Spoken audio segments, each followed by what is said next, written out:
Mulai ya. Iya, Pak Tendang mulai itu. Boleh. Kita mulai ya. Assalamualaikum warahmatullahi wabarakatuh. Salam sejahtera buat kita semua yang saya hormati, Ibu Bulan, Pak Tunjung, Mbak Balkis. Hari ini atas rahmat Allah Subhanahu wa taala kita dapat kesempatan melaksanakan kegiatan ujian skripsi ya. Kemudian dalam kegiatan ini nanti Mbak Balkis sampaikan kira-kira 10 menit begitu. Kemudian sesudah itu nanti yang tugas pertama menguji adalah Pak Tunjung. Sesudah itu Bu Bulan, saya terakhir. Kenapa saya pilih terakhir? Supaya saya tahu di mana posisi lemahnya Mbak Balkis. Kemudian nanti di bagian itu saya akan coba mungkin kasih solusi atau mungkin malah kita kalau perlu kita revisi ya. Oke, saya pikir begitu. Sebelum kita mulai, mari kita berdoa sesuai dengan agama dan keyakinan kita masing-masing. Berdoa dimulai.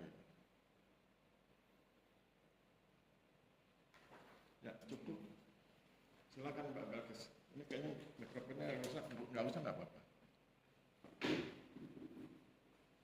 Assalamualaikum warahmatullahi wabarakatuh.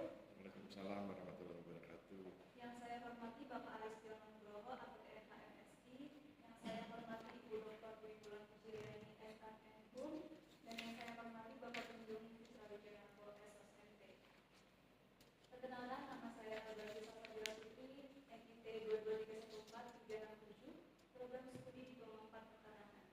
Pada kesempatan ini saya akan memaparkan hasil penelitian skripsi saya dengan judul penataan akses ekonomi agraria ekologi melalui budidaya bawang merah semi organik di Kelurahan Serokonero, Papaneo, Mukti, Kabupaten Bandung. Selanjutnya akan saya awali dengan latar belakang dari penelitian ini. Secara global, agroekologi dan pertanian semi organik maupun organik semakin berkembang sebagai respon terhadap degradasi lahan dan ketahanan pangan. Di Indonesia, tren ini mulai terlihat dengan semakin meningkatnya luasan lahan pertanian organik dari beberapa tahun terakhir. Namun, dalam praktik pemberdayaan masyarakat, penataan akses reforma agraria masih berfokus pada aspek ekonomi dan belum mengintegrasikan aspek ekologis. Kelurahan Serokonero menjadi lokasi yang tepat untuk mengkaji hal tersebut, di mana lokasi tersebut terdapat petani yang sudah mempraktikkan pertanian semi organik, dan di lokasi tersebut juga merupakan sentra produksi bawang merah, serta telah dilaksanakannya penataan akses reforma agraria selama 3 tahun terakhir pada tahun 2021 hingga tahun 2023. Oleh karena itu, penelitian ini bertujuan untuk menilai apakah program tersebut dapat mendukung keberlanjutan ekologis maupun menjaga keberlanjutan ekonomi usaha tani. Selanjutnya adalah rumusan masalah dari penelitian ini. Terdapat 5 rumusan masalah. Yang pertama, bagaimana lewat intervensi budidaya bawang merah semi organik dalam penataan akses reforma agraria serta pelibatan dan peran kelompok wanita tani dalam kegiatan ini. Yang kedua adalah apa saja argumentasi dan pertimbangan ekologis dalam pemilihan bawang merah sebagai komoditas dan keterkaitannya dengan karakteristik pemilihan lahan budidaya pertanian di Kelurahan Serokonero. Yang ketiga, bagaimana dinamika dan penguatan praktik budidaya bawang merah semi organik dalam pelaksanaan penataan akses reforma agraria. Yang keempat, bagaimana struktur biaya produksi dan pelayanan usaha tani dalam budidaya bawang merah. Yang kelima, bagaimana intervensi budidaya pertanian semi organik mengakomodasi nilai-nilai ekologis berkaitan dengan konservasi lahan dan potensi kebencanaan yang terjadi akibat pemanfaatan daerah bukit sebagai lahan pertanian. Selanjutnya saya akan langsung memasuki kerangka teori. Untuk teori di sini terdapat 5 teori, yaitu yang pertama, perspektif ekologis dalam pemberdayaan masyarakat. Ekologi memandang bahwa manusia dengan lingkungan itu merupakan satu kesatuan yang saling mempengaruhi. Kemudian yang kedua, budidaya konvensional, organik dan semi organik. Semi organik sendiri dimaknai sebagai tahap transisi, di mana hal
peran KWP dalam usaha tani serta pertimbangan ekologis lahan.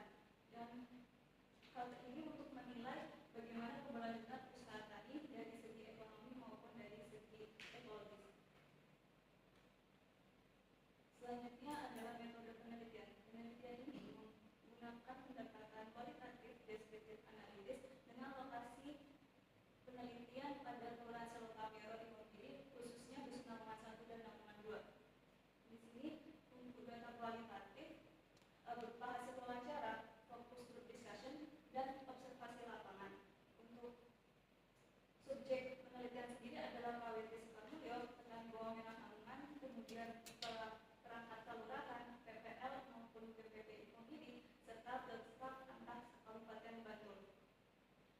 Kemudian untuk teknik analisis data sendiri menggunakan model interaktif Miles dan Huberman melalui reduksi data, penyajian data, penarikan kesimpulan, serta verifikasi.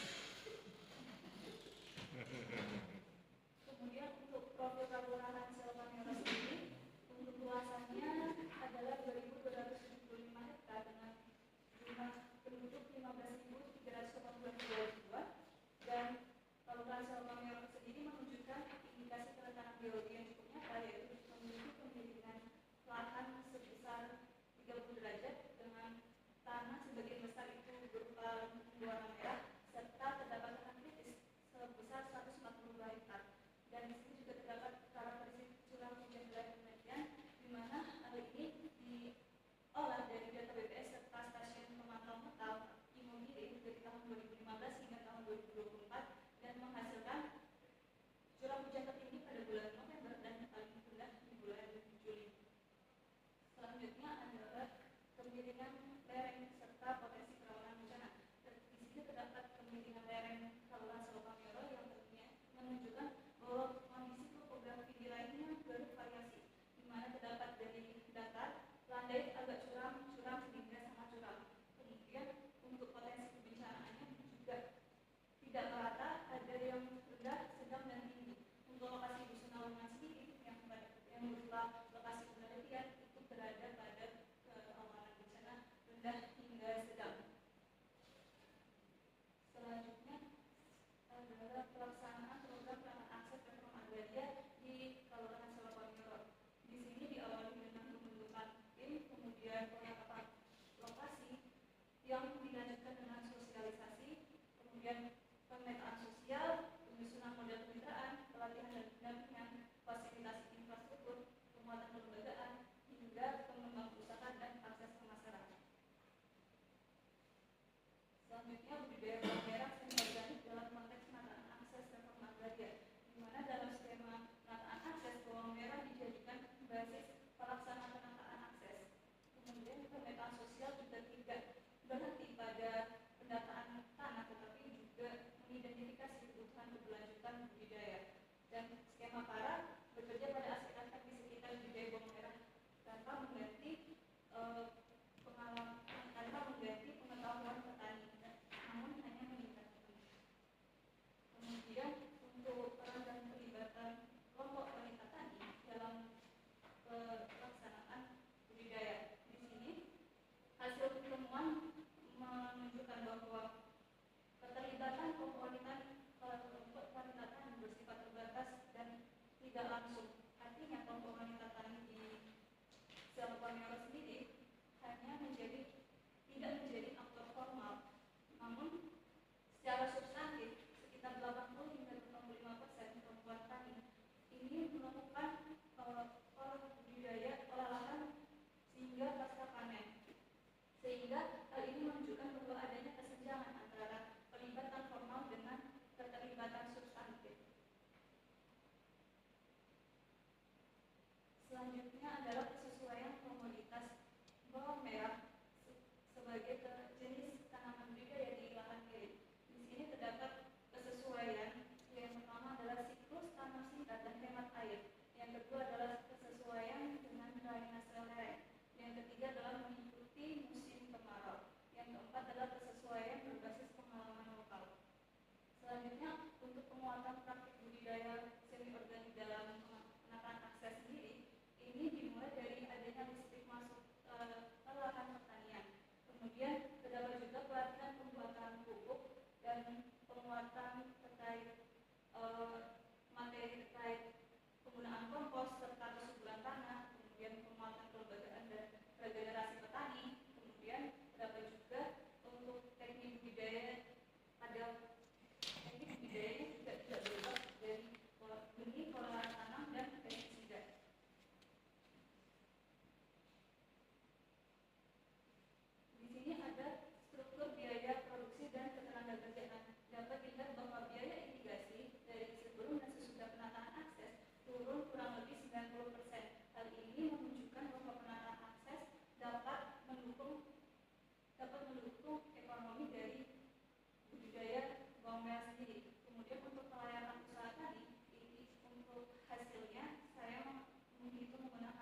Selanjutnya adalah akomodasi nilai ekologis dalam budidaya bawang merah pulau ini. Di sini terdapat beberapa akomodasi, yaitu yang pertama konservasi tanah dan air, di mana di naungan sendiri terdapat terasi dengan teras bambu sebagai konservasi tanah dan air. Dan di sana juga terdapat embung-embung tada hujan, yang selanjutnya itu adalah penggunaan benih dan bibit. Untuk penggunaan benih dan bibit sendiri memang untuk naungan sendiri belum mandiri benih karena adanya perbedaan suhu dan kelembapan dari daerah lain yang mengakibatkan pembenihan dan bibit di naungan belum berhasil. Jadi mereka masih bergantung pada input luar. Kemudian untuk pemilihan pola tanam sendiri, mereka menggunakan pola tanam serentak dan rotasi tanam, di mana menyesuaikan musim dan curah hujan. Kemudian untuk penggunaan pupuk organik, di sini mereka menggunakan pupuk kandang, pupuk kompos, VOC dan sebagainya. Untuk pestisida hayati sendiri, mereka memproduksi asap cair dan trichoderma untuk membasmi hama. Kemudian untuk penataan ruang untuk pertanian, di sini yang dalam Perda tahun 2011 tentang RT/RW tahun 2010 hingga tahun 2030. Untuk kesesuaiannya dengan teori, di sini penggunaan benih dan bibit sendiri sejalan dengan prinsip perkembangan organik oleh Ive dan Tesorio tahun 2024, di mana praktik pertanian tumbuh bertahap dari pengalaman lokal termasuk uji coba benih dan yang belum berhasil. Kemudian untuk pemilihan pola tanam sendiri itu juga bersejalan dengan prinsip keseimbangan, di mana kebutuhan produksi perlu diseimbangkan dengan daya dukung tanah dan air di lahan miring. Untuk penggunaan pupuk organik dan penataan ruang untuk pertanian ini sejalan dengan prinsip keberlanjutan, di mana kapasitas regeneratif tanah dan fungsi ruang pertanian dijaga jangka panjang. Selanjutnya untuk reform agraria ekologis ini juga sejalan dengan penataan ruang untuk pertanian, di mana sesuai dengan dari Antaropolik tahun 2024, pemberdayaan ekonomi pertanian wajib mengintegrasikan penanganan persoalan lingkungan.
Oke, terima kasih. Silakan duduk, Mbak Bilkis.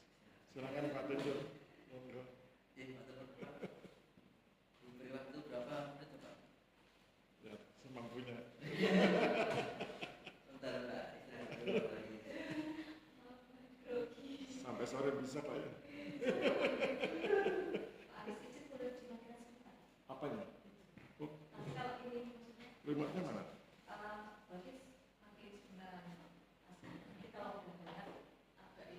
Oh, langsung Atau di bisa. Oke. Ya, monggo. Oke, istirahat dulu Pak. Ya.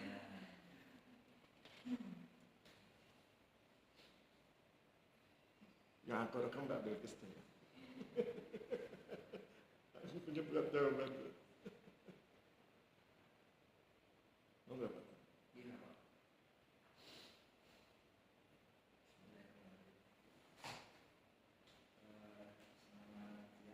Selamat siang Selamat siang. Pak Aris.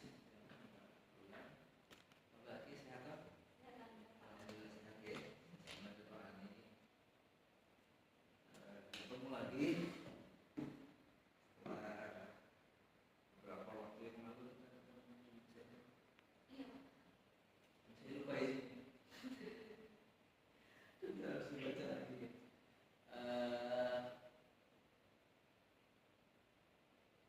Mau dipuji dulu fotonya dulu ya? Tanya dulu sih. Mbak Balkis, ini skripsinya Tebel. 110 halaman. Aduh, tadi Mbak Lena 130 halaman, sekarang 164. Masya Allah. Ya, artinya data yang Mbak Balkis itulah yang Mbak Balkis dapat datanya yang Mbak Balkis tuangkan dalam skripsi. Saya nggak ada niatan 1, 2, 3, 4 masih sifat mengenai juga karena kita tidak punya senpas gitu. Jadi ini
yang diberikan oleh penataan akses sendiri itu kan fasilitasi yang paling menonjol adalah fasilitasi listrik, dan di situ juga dapat dilihat bahwa mereka mengatakan bahwa untuk fasilitasi listrik sendiri membantu mereka untuk melakukan seperti pengendalian hama secara manual, di mana pengendalian hama secara manual itu dapat mengurangi ketergantungan mereka terhadap penggunaan bahan kimia.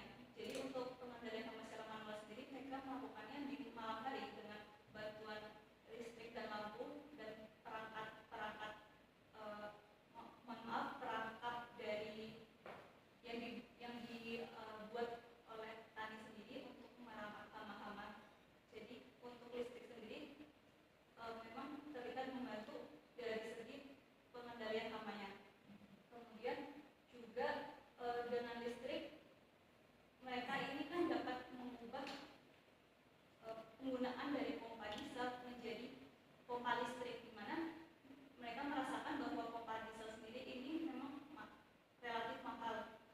Kemudian juga dapat memberikan kontaminasi secara tidak langsung kepada tanah. Jadi kalau bensinnya itu tumpah ke area-area lahan, otomatis terdapat kontaminasi ke bawang-bawang merah yang tentunya nanti akan dikonsumsi oleh manusia seperti itu, Pak.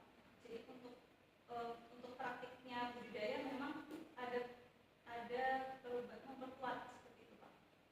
Oke, jadi menurut Mbak Balkis ada sesuatu yang berubah. Kalau terkait apa tadi kesejahteraan ada signifikansinya nggak sebenarnya? Para dan sebelum ada sekalian signifikan ya? Ada, Pak. Subjek penelitian.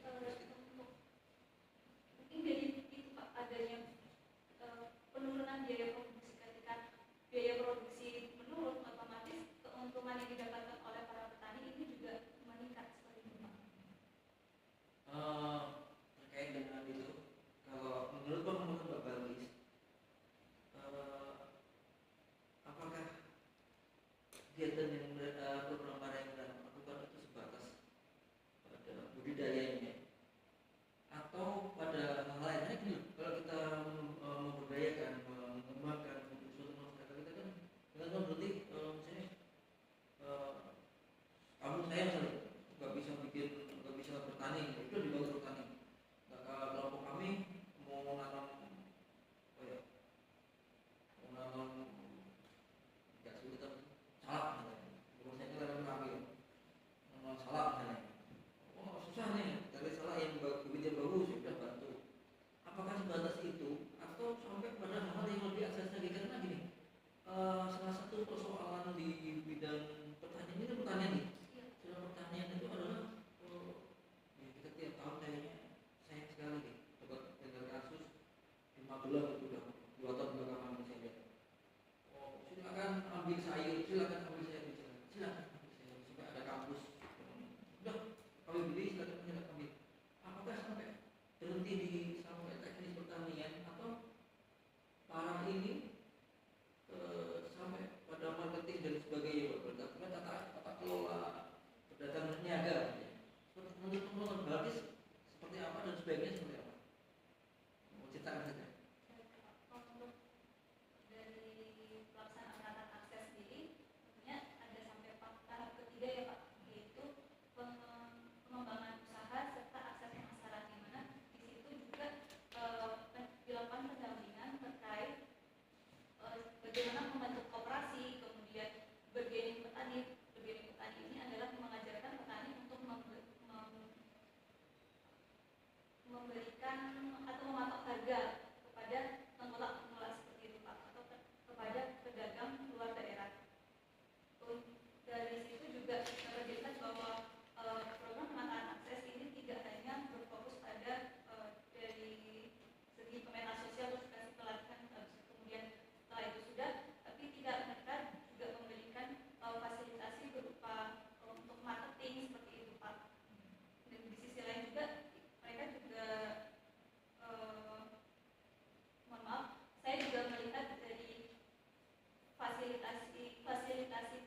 KWT ini kebanyakan subjeknya adalah laki-laki. Ya laki-laki loh. Karena ya dominasi pertanian kita juga terus saja masih laki-laki. Terus ternyata yang Mbak Fitri adalah KWT Tani Lestari Mulia. Sekarang itu Lestari Mulia. Ini adalah domain wanita. Nah, mengapa sih Mbak Bagis tergelitik untuk melihat wanita? Apakah ada sesuatu yang menarik dengan para wanita itu? Apakah mereka merasa, apakah mungkin Mbak Bagis merasa ini kurang diangkat atau gimana? Mau diceritakan? Ini menarik sekali Pak. Sejujurnya saya juga mengiranya dari awal bahwa program penataan akses ini secara pelaksanaan pemilihan subjeknya ini merata, seperti KWT-nya pun diajak, kemudian kelompok tani laki-laki pun diajak untuk menjadi subjek. Namun ternyata di lapangan saya menemukan bahwa untuk pemilihan subjek sendiri mereka condong ke kelompok tani laki-laki yang secara bisa dibilang sudah mapan. Mapan di sini artinya bahwa kelompok tersebut juga sebenarnya sudah banyak menerima pelatihan-pelatihan dari luar seperti Pak. Saya memilih KWT Sekarang juga ingin membahas mengenai bagaimana penataan akses maupun program-program materi BPM ini memandang perempuan sebagai subjek seperti itu. Sehingga memang secara pelaksanaan penataan akses sendiri kebanyakan lebih condong kepada laki-laki sebagai pemegang hak sih.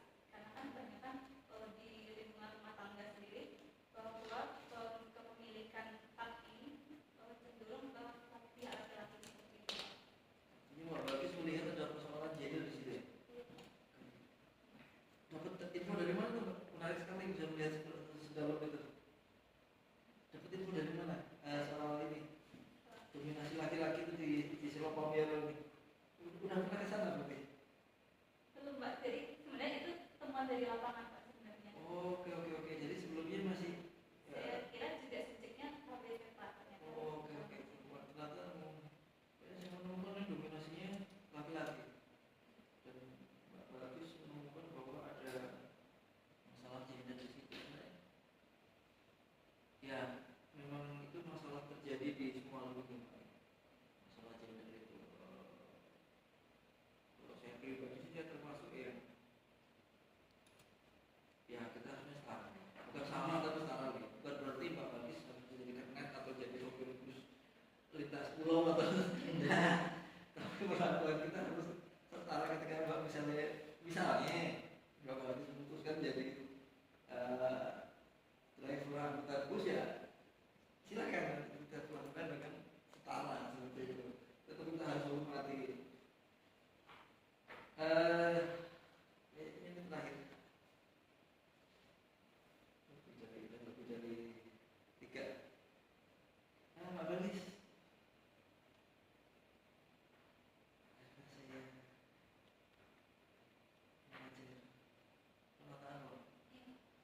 Saya akan menanyakan tentang penataan ruang yang pernah kita bahas ya.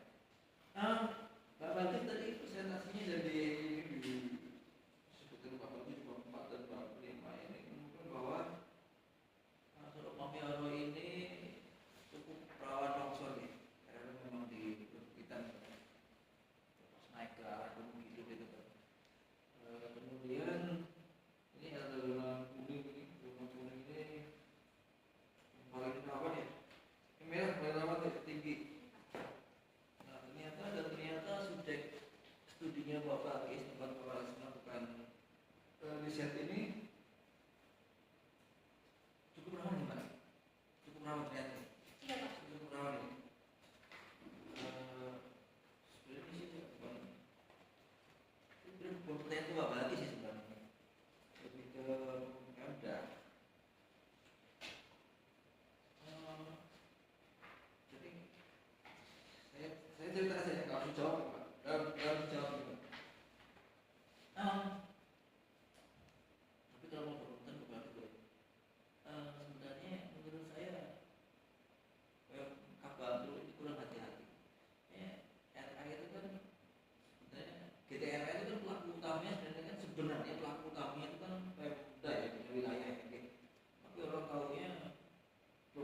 mampir nggak? Jadi untuk lokasinya sendiri Pak, mohon maaf sebelumnya, jadi ini kan dari lokasi Selopang Yorolik sendiri yang bawah, kemudian memang naik ke atas. Iya. Namun setelah situ perkampungannya sendiri memang relatif datar walaupun sedikit bergelombang seperti itu Pak. Itu bukan pas naik pas perjuangan ini terus gini lagi. Enggak Pak, jadi masih ada datar walaupun ada sedikit naik turunnya. Cuman Iya. bukan yang untuk ekstrim sedikit. Bukan naik pas naiknya itu ya. Oke. Jadi ya nggak terlalu bahaya tapi ya tetap bahaya. Iya. Karena data Mbak Balkis menunjukkan bahwa bisa dibatainya. Aku lupa ini dalam berapa ini. Keempat ini. Yang soal. Nah ini nih Pak Balkis. Barusan. Yang merah ini yang posisinya di mana Pak Balkis? Ini sebenarnya Di bawah atau di atas itu kalau menurut peta itu? untuk ini lokasinya untuk dusun Naungan 1 dan Naungan 2 Pak. Itu yang di peta itu ya? Yang mohon maaf kalau yang di peta kerawanan bencana sendiri di halaman 62 Pak. Oh ini bisa. Kalau 62 ini. Iya. Gambar tadi mirip ada kan di sini kok. Kita aku lupa mau di mana mirip itu. Menurut saya ini lahannya agak miring dan saya itu berkaca pada ini sebenarnya ini tuh sebenarnya rebutan ruang aja sih kalau menurut saya sih. Ketika ruang untuk pertanian itu makin terdesak dan mereka itu ya semua orang butuh hidup ya Pak ya, jujur aja ya.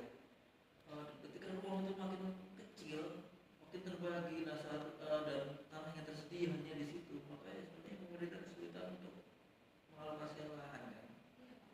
Dan inilah yang dilakukan dengan resiko mereka sebenarnya melanggar aturan yang mereka bikin sendiri. RTRW yang singgawi Soko yang anggar siapa? Jadi inilah saya cuma khawatir kalau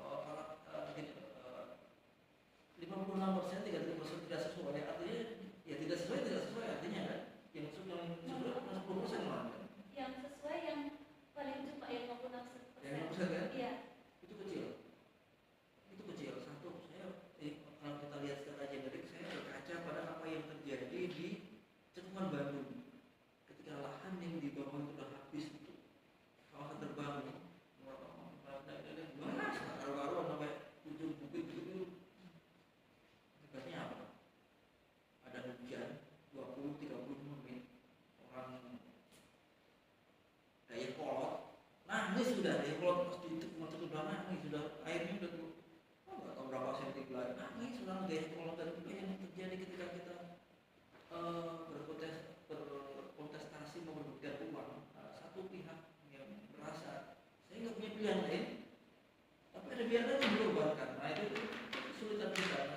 Sebenarnya kalau untuk Bagul ini karena jumlah makhluknya itu belum banyak di jumlah makhluk manusianya itu belum, saya pikir jangan sampai sebanyak di Bandung gitu. Kita harusnya menata dan ternyata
jujur saya bingung. Ya solusinya cuma satu, kayak tadi kemarin. Pengendalian populasi udah, jadi nggak nambah lagi kan. Aman. Itu sih saran saya. Masih Pak Bagis. Oke, pujiannya belum ya? Saya sempit Kristina Bagus walaupun tebel, tapi bisa enjoy, kultur, terstruktur, bisa menceritakan dengan baik kondisi di apa saja di kampus. Sebelum kita bertanya itu sampai kapan ini, tapi bagus Pak Bagis dan menurut saya sangat layak untuk diberi nilai ya biasa lah. Nanti mau diteruskan ya kali-kali seperti ini dimanapun Pak Bagis. Terima kasih Pak Ketua. Maaf. Oke. Ya, terima kasih Pak Tunjung. Silakan Bu Wulan. Baik, terima kasih Pak Asmi. Oke, Bagis, ini saya kira satu jendela lain ya. Jadi perspektif sosial yang lain coba diangkat dengan menyisipkan ekologi ya, atau aspek ekologi dalam penataan akses ruang mandiri ya sebagai satu pembahasan baru saya kira, karena penataan akses itu kan belum sampai masuk ke ranah ini. Nah, kemudian itu diperkaya dengan aspek spasialnya, dengan memasukkan layar dan sebagainya itu. Saya sendiri merasa bahwa ini menjadi semakin memperdalam atau memperluas kajian itu. Saya kira menjadi lengkap, tidak sekedar kemudian kita menjadi wacana, tapi benar-benar ada faktual di sana, kondisi-kondisi yang memang perlu dilihat secara serius, sebagaimana yang disampaikan oleh Prof. Muji sebelumnya, bahwa ini menjadi concern penting untuk BPN, terutama menetapkan lokasi ataupun subjek harus dilihat lebih detail lagi supaya nanti jangka panjangnya tidak berdampak buruk. Nah, catatan saya mungkin ini, saya pernah ke Sawah Merah ya di 2023 dan di mahasiswa juga untuk melakukan penelitian. Dan tadi saya bilang bahwa ini satu jendela yang menarik, karena saya kalau datang ke Selat Palmera saya tidak melihat sesuatu yang spesial dengan wilayah itu gitu. Tapi Bagis berhasil memotret Selat Palmera dengan sisi yang lainnya. Nah, dulu di 2023 itu saya pernah mendampingi mahasiswa untuk melakukan penelitian terkait pengintegrasian gender dalam penataan akses reforma agraria. Nah, saya kira karena basis fokusnya sama, meskipun penelitian sudah dilakukan di 2023, tetapi ini menjadi penting untuk menjadi pijakan dalam riset ini untuk dilihat atau ditambahkan, karena ada aspek perempuan atau KWT yang kita mau sampaikan ya. Artinya nanti Bagis perlu lihat kembali, karena di 2023 penelitian itu sebenarnya melakukan apa ya istilahnya, dia melakukan, dia mau disebut mengoreksi ya, artinya dia menunjukkan ada beberapa kekosongan pada desain penataan akses reforma agraria terkait dengan komponen gender atau aspek-aspek atau indikator-indikator gender, sehingga sejak awal itu desain ini memang lemah. Sehingga kemudian kalau di Bagis di dalam penelitian ini mencoba melihat pelibatan hal itu, saya yakin belum signifikan, karena ini mengkonfirmasi apa yang dulu dibahas sebelumnya. Karena waktu itu Selat Palmera juga yang dilihat ini juga. Artinya itu tolong ditambahkan sebagai pijakan, karena kita tidak bisa lepas dari riwayat di mana memang itu menjadi catatan penting dari program ini sendiri, program Glowing ini ya, yang dilakukan di Selat Palmera. Itu catatan saya yang pertama. Artinya nanti tolong ditambahkan, karena tidak mungkin tiba-tiba kalau ini bicara tentang perempuan tetapi tidak melihat yang dulu seperti itu ditambahkan. Nah, selanjutnya juga masih terkait dengan mengambil porsi perempuan dalam penelitian ini. Sebenarnya itu sejak awal saya minta udah dia bisa lah, penting kan ekologinya, tapi kan Bagis merasa bahwa enggak, ini penting karena ada KWT ya.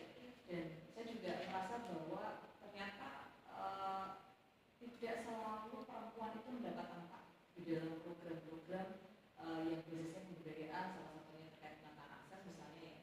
Dan saya kira ya memang bagus kalau kemudian di situ ada pendalaman ketika kemudian ada subjek perempuan atau wanita ya.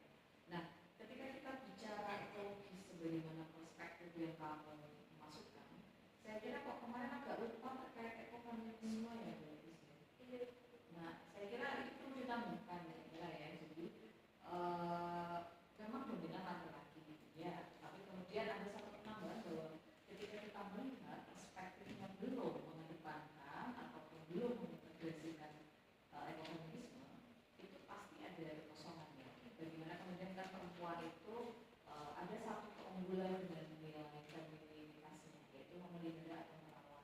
Ada aspek-aspek yang hilang ketika kemudian tanggung jawab atau kemampuan merawat, memelihara secara detail itu tidak ada. Artinya nanti itu perlu ditambahkan karena supaya lengkap saja sih, ini sudah menghadirkan konsep ekologis, saya kira itu nanti perlu ditambahkan ketika pada porsi membahas terkait pelibatan kaum ini. Nah, juga terkait dengan perspektif holisme tadi ya, mungkin ini juga ketika kita bicara relasi antara manusia dengan lingkungan, kita kan mengenal beberapa paradigma ya, di mana kalau mungkin bagi pernah dengar terkait dengan antroposentrisme atau ekosentrisme. Nah, itu menjadi satu gambaran yang mungkin bisa Balkis pakai sebagai bagian akhir ketika melihat ya relasi antara misalnya petani dalam mengusahakan budidaya atau membudidayakan atau mengusahakan komoditas bawang merah.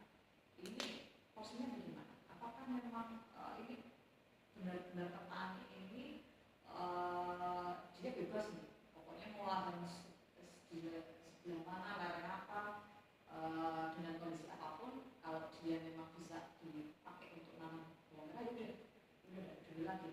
Artinya bahwa dia tidak mencoba memahami ataupun apa istilahnya itu menggunakan karakteristik lingkungan. Artinya dia lebih banyak memodifikasi atau bahkan merubah gitu, sesuai kebutuhan. Itu kan posisinya antroposentris. Kalau ekosentris kan manusia ada di antara semua komponen lingkungan, sehingga dia dalam konteks itu dia tidak akan melakukan misalnya ketika ini sudah lereng dan berisiko atau misalnya juga dengan sumber air dan sebagainya, dia tidak akan melakukan aktivitas-aktivitas yang kira-kira akan membahayakan atau merugikan atau merusak lingkungan. Jadi ini ditambahkan ya sedikit saja, bukan pokoknya ya, tapi perspektif bahwa dalam konsep semi organik apakah kemudian di sini menunjukkan bagaimana manusia itu punya kekuasaan penuh atau petani memiliki kekuasaan penuh untuk melakukan modifikasi perubahan dan sebagainya dengan mengabaikan aspek-aspek di mana ini harus seimbang. Jadi ini harus apa namanya tadi, jangan sampai loh besok 10 tahun lagi, 5 tahun lagi akan menimbulkan masalah. Karena kan sebenarnya sumur listrik masalahnya dan ada sumur bor ya, itu kan sudah dikritik oleh tim dari UGM ya, karena nggak boleh sebenarnya di Selau Pamiroro dengan kondisi seperti itu dibangun banyak sumur-sumur, karena nanti ketika musim kering akan semakin susah untuk petani mendapatkan air. Jadi nggak boleh ada sumur di banyak tempat. Kalau mereka kan ini memudahkan, listrik tadi kan membuat mereka bisa, tapi di sisi lain mereka melihat bahwa ini kalau secara perspektif keberlanjutan lingkungan ini sudah salah sejak awal misalnya. Jadi memang ada pro kontra yang dulu muncul ya, kira itu. Nah kemudian yang terakhir mungkin perlu ini kan menggunakan konsepnya organik, semi organik gitu ya, dan ada kata agroekologi. Nah mungkin saya tahu apakah ketika kita bicara semi organik ini payungnya itu agroekologi tadi, artinya misal organik dan semi organik. Organiknya artinya total ya, sepenuhnya. Semi itu artinya sebagian komponen. Apakah kemudian dua praktek ini kita bisa payungnya itu sebagai yang kita sebut sebagai agroekologi seperti apa? Kalau menurut ada gimana? Agroekologi yang mau dibidik sesuai konsep yang lebih besar atau seperti apa? Agroekologi memang lebih luas dibandingkan ekologi. Kalau ekologi kan hanya sebatas hubungan timbangan antara manusia dengan lingkungan sendiri. Kalau agroekologi lebih ke ilmu. Semi organik bagian dari praktek agroekologi apa enggak? Dia agroekologi ya? Iya. Organik juga agroekologi. Iya. Pokoknya kalau tidak ada lagi organik itu pasti agroekologis. Seperti apa? Ini juga.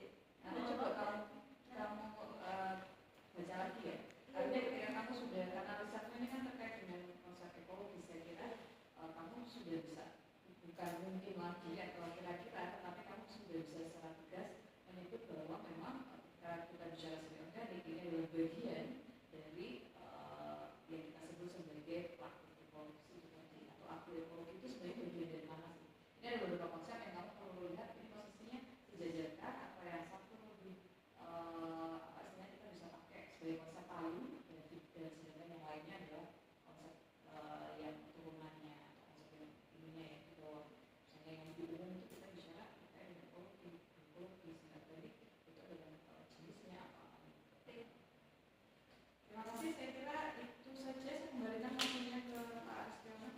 Oke, terima kasih Bu Ulan. Mbak Balkis, tolong buka kerangka teoretik. Saya senang berteori. Tolong buka kerangka teoretik. Di slide.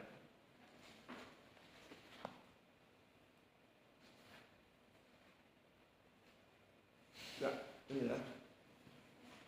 Kritik saya adalah Mbak Balkis di dalam slide kerangka teori ini menyebutkan ada dua nih, yang sebelah sini kerangka teoretik, yang sini kerangka pemikiran. Kritik saya adalah Mbak Balkis menggunakan istilah kerangka teoretik, tetapi Mbak Balkis gagal menunjukkan teorinya. Oke, Mbak Balkis harus bisa membedakan mana yang teori, mana yang konsep. Jadi ketika ngomong misalnya pemberdayaan masyarakat itu konsep. Misalnya ketika ngomong budidaya itu konsep.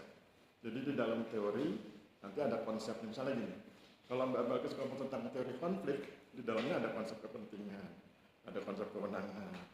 Kalau Mbak Balkis ngomong teori tertentu, di dalamnya ada pemberdayaan, ada kesetaraan, dan seterusnya. Jadi menurut saya kritiknya adalah di dalam kerangka teoretik Mbak Balkis belum ditunjukkan teorinya. Nah, sebagai sahabat saya ingin tawarkan 5 teori yang bisa digunakan, tapi nanti terserah Mbak Balkis ya. Misalnya begini, ada teori besar orang menyebutnya sebagai teori ekologi manusia, human ecology theory. Kalau Mbak Balkis menggunakan teori itu, Mbak Balkis punya kesempatan untuk menjelaskan bahwa petani itu beralih loh dari metode yang konvensional, yang menggunakan kimia sangat padat itu, menjadi yang semi organik. Itu kalau Mbak Balkis menggunakan teori ekologi manusia. Kalau Mbak Balkis menggunakan teori tindakan sosial, Mbak Balkis akan bisa bercerita bahwa mereka beralih dari konvensional ke semi organik dengan alasan yang rasional, bukan mistik. Ini bukan karena malamnya ketemu seseorang kemudian paginya langsung berubah, enggak, secara rasional. Kemudian kalau Mbak Balkis menggunakan teori difusi inovasi dari Everett Rogers, maka Mbak Balkis punya penjelasan bahwa proses dari yang konvensional ke yang semi organik, bahkan nanti mungkin ke yang organik, itu lewat sebuah diskusi, lewat sebuah pertemuan dengan agen-agen tertentu. Kita sering menyebutnya mungkin penyuluh pertanian, gitu ya. Kemudian kalau Mbak Balkis menggunakan teorinya Bergen and Luckman, teori konstruksi sosial, ini semua dikonstruksi lewat berbagai interaksi. Itu ada kantor pertanahan ngomong, ada teman-teman Pemda kasih penyuluhan, maka kemudian muncullah sebuah fenomena budidaya semi organik. Itu kemudian kalau Mbak Balkis menggunakan teori modal sosial, itu diperoleh kondisi yang sekarang itu diperoleh dari sekian banyak jejaring yang dimiliki oleh masyarakat, yang itu kemudian menyadarkan mereka, oh iya kalau gitu sekarang saya pengen yang semi organik. Nanti Mbak Balkis pilih itu dari yang 5 itu, ya, mana yang paling cocok. Nah, dengan kerangka teori seperti itu, ini konsepnya bisa muncul. Kan kalau di metodologi itu ada 2 hal yang penting. Yang pertama konstruk dan yang kedua konstru. Konstruk itu Mbak Balkis cerita tentang fenomena lapangan. Konstru itu Mbak Balkis menganalisis fenomena lapangan dengan menggunakan perspektif tertentu. Perspektif tertentu itu apa? Yaitu teori yang Mbak Balkis pilih, gitu ya. Oke, sekarang lanjut ke slide berikut tentang akomodasi nilai ekologi. Akomodasi nilai ekologi. Terus ya.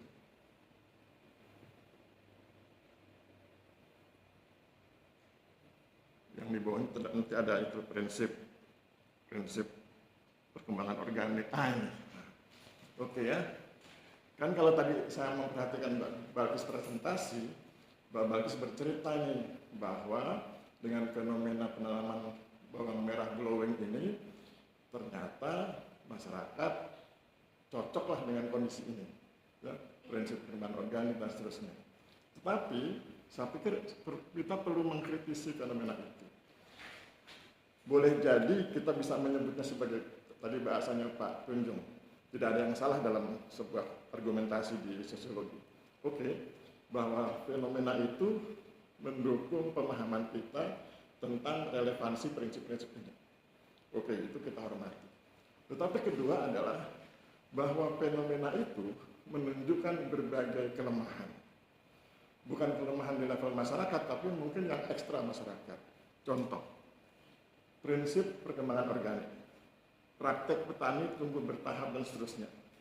Prinsip perkembangan organik ini sebetulnya menunjukkan bahwa intervensi negara dalam rangka memberdayakan petani itu lemah, sehingga petani dibiarkan tumbuh sendiri. Jadi kritiknya adalah fenomena ini menunjukkan lemahnya intervensi negara. Tadi kan Mbak Balkis ketika dicecar oleh Pak Tunjung dengan gaya bahasanya itu, Mbak Balkis tidak berhasil menunjukkan bahwa ada unsur yang sangat signifikan yang menunjukkan peningkatan kesejahteraan dari intervensi negara. Kalaupun kemudian ada pengurangan biaya produksi, itu kan karena ada ide listrik. Tetapi kan kemudian ide listrik itu kan tidak dilembagakan. Ya, yang punya ide siapa, bagaimana prosesnya dan lain sebagainya. Sehingga kemudian saya menganggap itu menunjukkan lemahnya intervensi negara. Jadi keberadaan prinsip perkembangan organik ini menunjukkan bahwa intervensi negara lemah sehingga petani harus berjuang sendiri. Oke, sekarang yang berikut tentang prinsip keseimbangan. Di situ dibilang kebutuhan produksi diseimbangkan dengan daya dukung tanah dan air di lahan miring. Betul? Oke, itu kita hormati. Tapi ada pemikiran kritisnya. Pemikiran kritisnya adalah prinsip ini relevan dengan konteks lapangan karena lemahnya inovasi. Jadi kita punya sekian banyak fakultas pertanian dari berbagai perguruan tinggi, kita punya banyak lembaga-lembaga penelitian pertanian, tetapi mereka lemah di inovasi. Ya, sehingga kemudian produktivitas kita menjadi rendah. Tentu Mbak Bali sudah sering dengar ya, bagaimana Cina mengembangkan pertanian di lahan gurun. Jadi lahan gurun yang kering itu bisa dikembangkan menjadi lahan pertanian. Itu menunjukkan inovasi yang kuat. Jadi prinsip keseimbangan ini menunjukkan bahwa ada fenomena lemahnya inovasi di level lapangan. Kemudian kita masuk ke prinsip yang terakhir, yang prinsip kebalikan nggak saya bahas, yang reforma agraria ekologis. Saya menganggap reforma agraria ekologis ini adalah sebuah rebranding. Membranding reforma agraria, tadi kritik ke Pak Tunjung, seolah-olah reforma agraria itu berjasa. Karena sekarang kita sedang ngomong soal ekologi, maka kemudian itu ditempelkan menjadi reforma agraria ekologis. Jadi fenomena lapangan seperti ini menunjukkan ada upaya untuk melakukan rebranding reforma agraria yang seringkali rebranding itu tidak mengakar, tidak mengakar dalam konsep, dalam segala macam infrastruktur, sehingga kemudian dibilang, oh ya ekologis, tapi kemudian ketika ditanya ekologisnya seperti apa, bagaimana teknik agar menjadi semakin ekologis, nggak punya konsep. Kantor Pertanahan nggak punya konsep tentang reforma agraria ekologis. Jadi itu kritiknya ya. Jadi silakan bicara bahwa fenomena ini menunjukkan relevansi dengan sekian banyak prinsip, tetapi sekaligus fenomena itu menunjukkan ada sekian banyak hal yang menunjukkan kelemahan negara, lemah intervensi, lemah inovasi, dan terlalu fokus pada konsep rebranding daripada substansi reforma agraria. Ya. Oke, terus kita masuk ke slide metode, Mbak. Metode penelitian.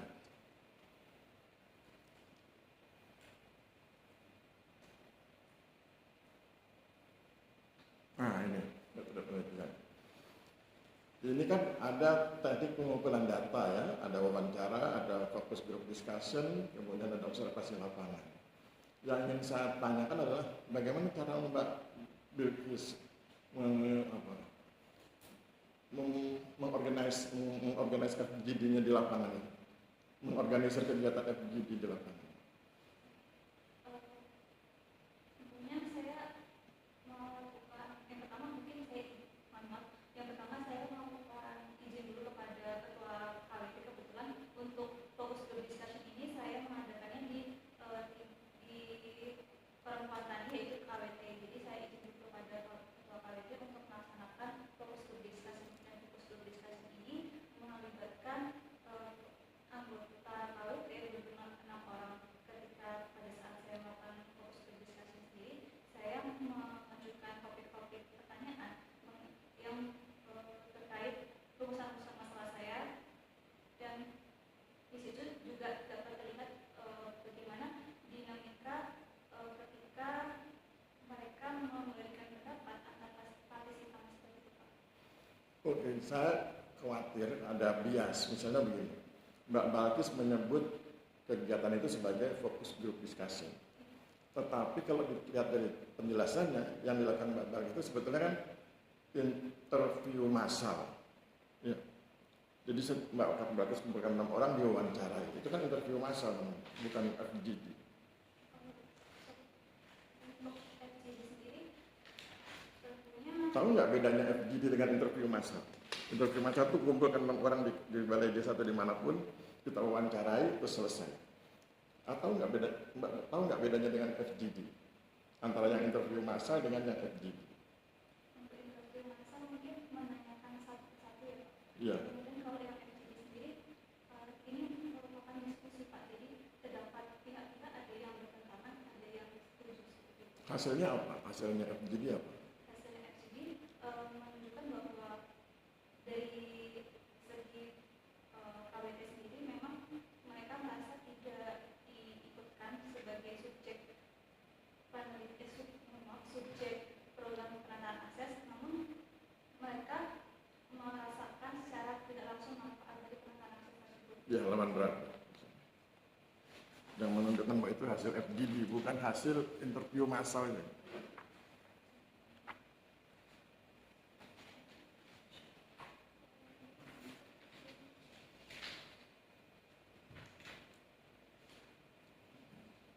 Hasil yang FGD ini di halaman 98 Pak. Halaman 98.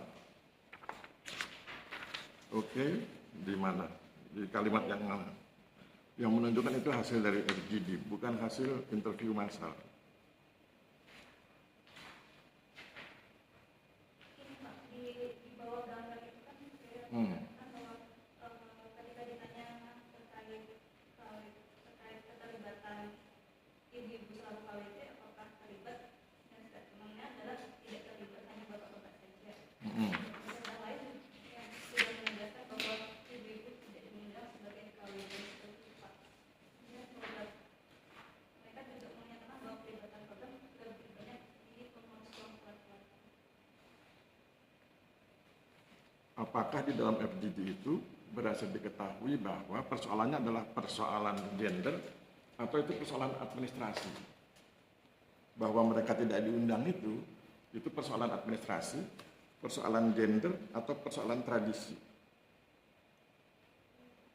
Itu mungkin menurut itu sepertinya kebijakan dari kantor pertahanan sendiri untuk memilih kelompok tani yang sudah memanfaatkannya, kelompok tani laki-laki Pak. Berarti itu persoalannya persoalan administrasi dan tradisi, toh?